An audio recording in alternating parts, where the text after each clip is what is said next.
خوا گەرمەردم گەڵا کەفنم بێ دەمیشم پڕکەن لە گەڵای وەری و ئێوارەیەکی پاییزی سلێمانی ئاوێتە بوو لەگەڵ شعر و یادەوەریەکانی محەممەد عومەر عوسمانی ژەنەراڵی پاییز داد بۆ خوا ئەبەم نەهێڵێ بمرم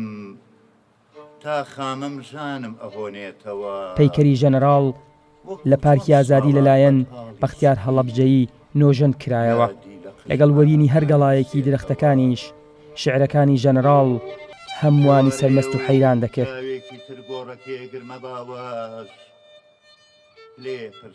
ڕۆژێکی پاییز ڕۆژی جەنەراڵی پاییزە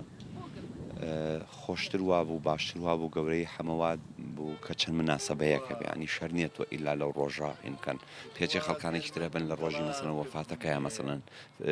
کارێکی تر بکەن بەڵام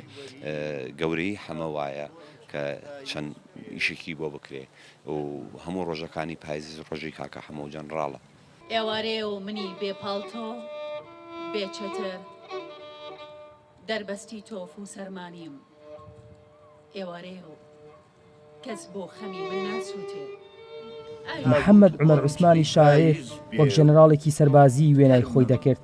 سەرجەمە و نیشانانەی کە لە ڕووکەشدا ژەنەراڵێکی سەربازی پێی دەناسرایەوە بەرجەستە دەکرد بەڵام هەموویانی لەو ڕەگەزانەی سروش وەردەگرت کە پەیوەستن بە پاییزەوە گەڵای ڕەنگی زیوینی درەختی دەبێتە ئەستێرەکانی سەرشانی و کزەبای پاییز لەبەر دەکا و لقی درەختەکان دەکا بە شمشێر کواشیارێژانی من بگرێتە خۆی گەوهەرێکی جێهێشتووە شاعیرێکە ئەتوانی بڵێ لە ریزی جیهانیایە وەکو لۆرکە ئەتوانی ئەگەر رووسیا پوشکینی هەبێ ئەگەر رووسیا مایکۆفسکی هەبێ ئەگەر فەڕەنسا بۆدلێری هەبێ ئێمەش ئەتوانین بڵێن ژەرناڵی پاییزمانی چێ بۆ خەزانی عمری منەگری